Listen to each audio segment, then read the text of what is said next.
এই ফারুকিরা কিভাবে এই উপদেষ্টা পরিষদে আসে? আমাদের জায়গা থেকে আমরা সেদিনই স্পষ্ট করে বিরোধিতা জানিয়েছি। 3 বিভাগ থেকে এরকম কি একজনও নেই যে একটা মন্ত্রণালয় চালানোর মতো ওই বিষয়ে বিশেষজ্ঞ বা যোগ্য? অবশ্যই রয়েছে। আমরা এরকম শ্রেণীবিন্যাসে ওইভাবে যাব না যে কার সামর্থ্য কি, কে কতদূর পড়াশোনা করেছে, এটা আমাদের কাছে গুরুত্বপূর্ণ না। আমাদের কাছে গুরুত্বপূর্ণ হচ্ছে নির্দিষ্ট একটা পদের জন্য আমরা ধরুন যে কোনো একটা মন্ত্রণালয় একজন উপদেষ্টা যাকে নিয়ে আসা হচ্ছে উনি ওইটার জন্য কতটুকু যোগ্য। এখন এই যোগ্যতাকে আমরা একটা গুরুত্বপূর্ণ প্যারামিটার হিসেবে সেখানে রাখবো। পাশাপাশি আমরা এখন কথাটা এমন আসতে পারে, যোগ্যতায় যদি প্যারামিটার হয় তাহলে আমি বিভাগের কথা কেন বলছি? ভাই, আমার 3 বিভাগ থেকে এরকম কি একজনও নেই যে একটা মন্ত্রণালয় চালানোর মতো ওই বিষয়ে বিশেষজ্ঞ বা যোগ্য? অবশ্যই রয়েছে। সেই জায়গা থেকে আমরা মনে করি আমাদের এই কোয়ালিটি আমাদের একটা প্যারামিটার হতে পারে। আরেকটি গুরুত্বপূর্ণ প্যারামিটার হচ্ছে এই 24-এর ছাত্র জনতার অভ্যুত্থানে কে অংশগ্রহণ করেছে, কে সমর্থন জানিয়েছে, কে নীরব ছিল, কে বিপক্ষে ছিল।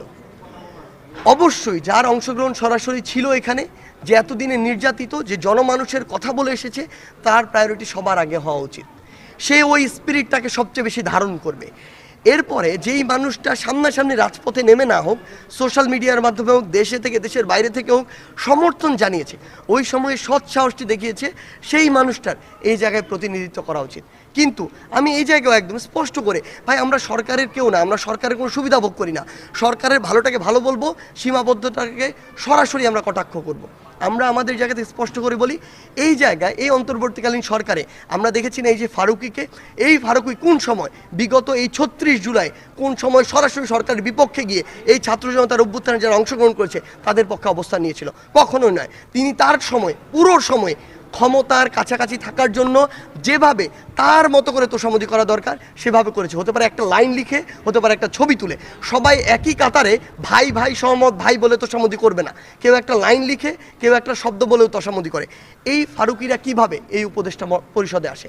আমাদের জায়গা থেকে আমরা সেদিনই স্পষ্ট করে বিরোধিতা জানিয়েছি এবং আমরা আমাদের জায়গা থেকে বলি, এরকম নীরব থাকা, কঠিন সময় নিজের গা বাঁচিয়ে চলা লোকদেরকে আমরা উপদেষ্টা পরিষদে দেখতে চাই না। তারা কোনো দিন এই স্পিরিটটিকে ধারণ করতে পারে না। যদি পারতো তখনই তারা তাদের জায়গা থেকে প্রতিবাদ জানাতো। এবং আমরা আমাদের জায়গা থেকে মনে করি যেই মানুষগুলো এই সামগ্রিক অভ্যুত্থানটাকে ধারণ করেছিল, ধারণ করছে এবং স্পিরিটটিকে সামনেও ধারণ করার মতো মানসিকতা রাখে, শুধু তাদেরকে দিয়েই এই অন্তর্বর্তীকালীন সরকার পরিচালনা হওয়া উচিত।